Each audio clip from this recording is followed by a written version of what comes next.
What happened in the previous chapter was that Seiko sought help from her friends Payase and Kashimoto to restore Momo to her normal body, where she learned about a specific shrine that might contain the Uchida no Kazuchi, which could help with her problem. However, before they could proceed with their plan, they immediately encountered an obstacle when a massive horde of Jiangshi arrived at their meeting place. Will Seiko be able to keep up with these undead creatures?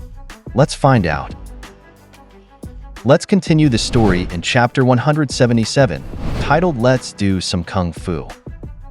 After a Jiangshi kicked away her friends, they then targeted her.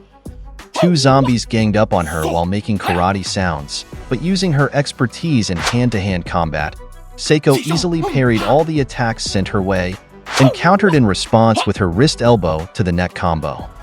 When she managed to stop one Jiangshi from attacking, she kicked it forcefully towards its fellow creatures, causing several of them to fall. While kicking, she shouted at them to bring it on while calling them asshats, whereupon they all ran toward her simultaneously. Then two Jiangshi emerged from the kitchen side, and these two tried to kick her while shouting "Acha."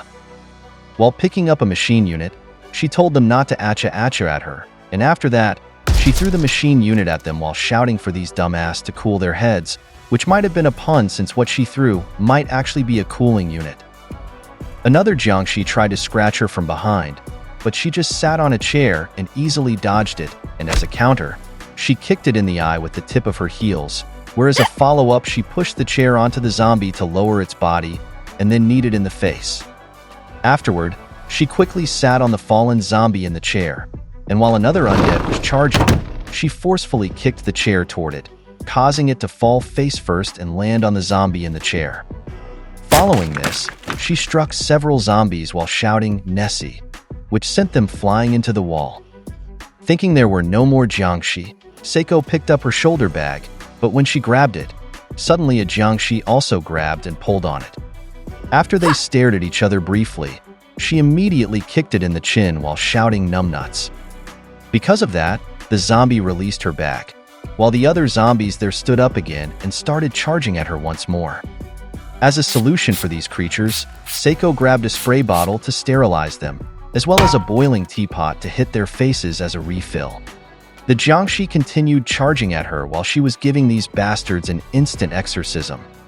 While this was happening, a muscular being arrived on the scene, and soon after, it charged at Seiko using what seemed like a curled ball body attack, which sent her flying forcefully and destroyed a large portion of the dining area. It turns out that the perpetrator was a creature that looked like a minotaur because it had the head of a bull and the body of a bodybuilder. Seiko was irritated by this creature, while it commented that it could see she was a master of movement. The creature posed as if preparing, and Seiko commented that she was just an old broad while throwing a teapot forcefully at it. However, the bull monster easily kicked away her throw while questioning her statement about being just an old broad. Following that, the monster delivered an axe kick while saying that Seiko was marvelous, where Seiko easily dodged it, and as a counter, she kicked it in the nether regions while saying thanks. Unfortunately, her kick to the bull's family jewels seemed to have no effect, making her comment on how hard it was, to which the monster thanked her. Hey, that's pretty good. While the bull was trying to punch her, it told her that he was iron, or perhaps he was implying that he was made of iron. After dodging its punch, Seiko quickly grabbed a broken 2x4 from the floor and shouted "Nessie" while striking the monster's side with that wood. However, to her surprise, it still did nothing, and the 2x4 just broke while the bull started explaining that the more you hit iron, the stronger it becomes, which made Seiko's eyes widen. The bull started jumping up and down while raising and lowering its hands as if throwing a tantrum, and this caused their ground to break and sent debris flying towards Seiko. While Seiko was still distracted blocking the flying wood, the monster quickly tripped her, throwing her off balance.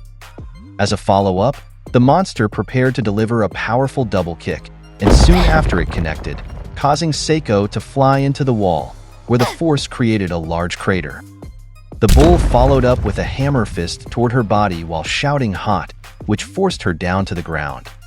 The monster then rained down numerous punches while she was still lying on the ground, and it started explaining that whether she strikes him, he strikes himself, or he strikes her, he'll just become stronger.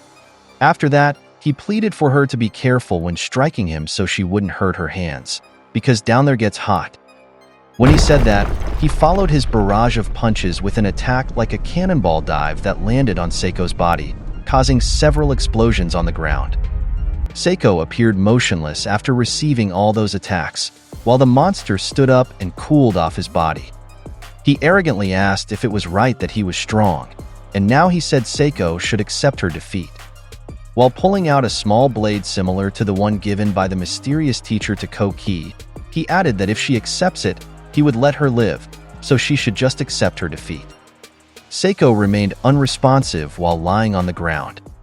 To the bull monster's surprise, he was suddenly attacked by Seiko's two friends using their respective powers of fire and darkness, which sent this large lump of muscle flying toward the Jiangshi. The power of these two seemed to create a yin-yang symbol after their strike, while Seiko finally regained consciousness and witnessed what was happening. The bull was visibly irritated by this, and Kashimoto couldn't believe they would just kick them out of nowhere, while Payase expressed his anger because they didn't think about what would happen if the cursed object he was holding got destroyed. It turns out that these two also had their own powers, where Payase appeared to have darkness powers that could give him a darkness suit, while Kashimoto had the power of a fire phoenix that helps him in battle. Finally, Payase said that it looks like they need to teach them about curses. And there you have it. It seems that these two were hiding their coolness all along.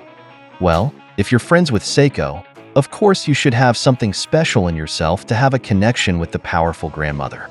What will this yin-yang duo dish out in this intense battle? Let's wait and see.